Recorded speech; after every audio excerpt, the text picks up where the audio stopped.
Pourquoi s'intéresser au surtourisme aujourd'hui et en quoi les technologies pouvaient-elles changer la donnée?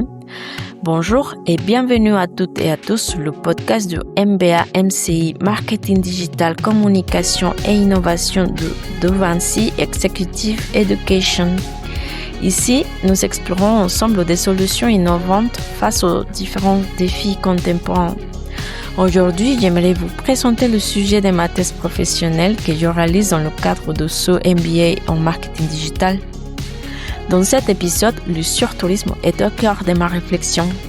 Et plus précisément, je m'intéresse à la façon dont les technologies digitales, comme l'intelligence artificielle, le big data ou encore le marketing digital, pourraient contribuer à réguler les flux touristiques sans pour autant compromettre l'expérience du voyageur.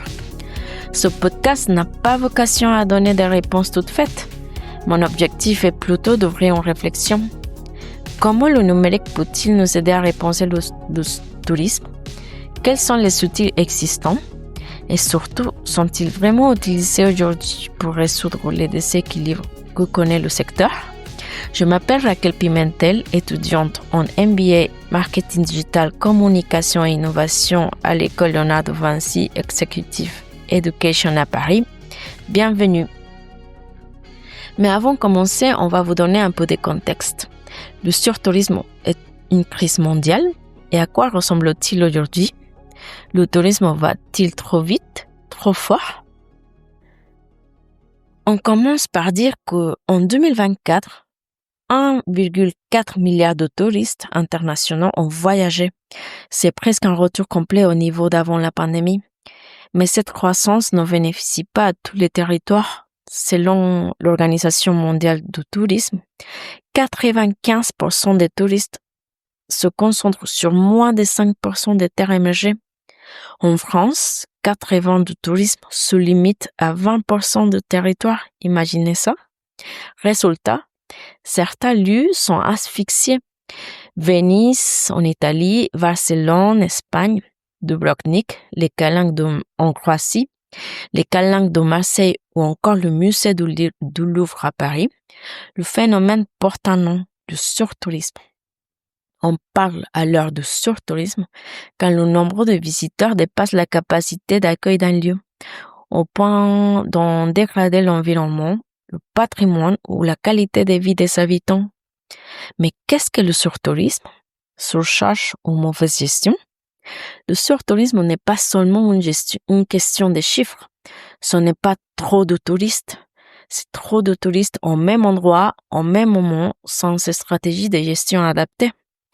On parle d'impact sur les infrastructures comme les transports, le logement, les services publics. L'impact sur l'environnement comme les problèmes d'érosion, la pollution, les déchets.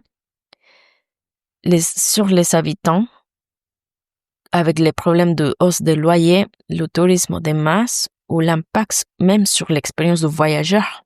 Exemple, à Venise, Venise reçoit 38 millions de visiteurs pour 50 000 habitants. Le quotidien devient invivable. Et en fait, l'UNESCO a même menacé d'inscrire la ville sur la liste du patrimoine en péril.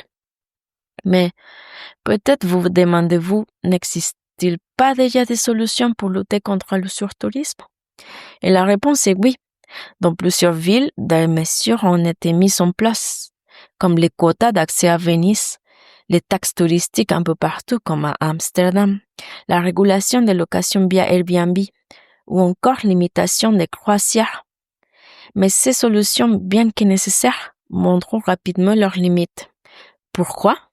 Parce que dans des villes ouvertes, comme Venise ou Barcelone, il est difficile de contrôler précisément les entrées. Ces mesures sont souvent générales, réactives, parfois mal comprises ou mal acceptées par les voyageurs et les habitants. Et surtout, elles ne permettent pas de s'adapter en temps réel au pic de fréquentation ni aux besoins spécifiques des territoires. C'est là qu'interviennent les technologies intelligentes, l'IA, le big data, les systèmes prédictifs, des outils capables non seulement de comprendre, mais aussi d'anticiper les flux touristiques pour mieux les répartir.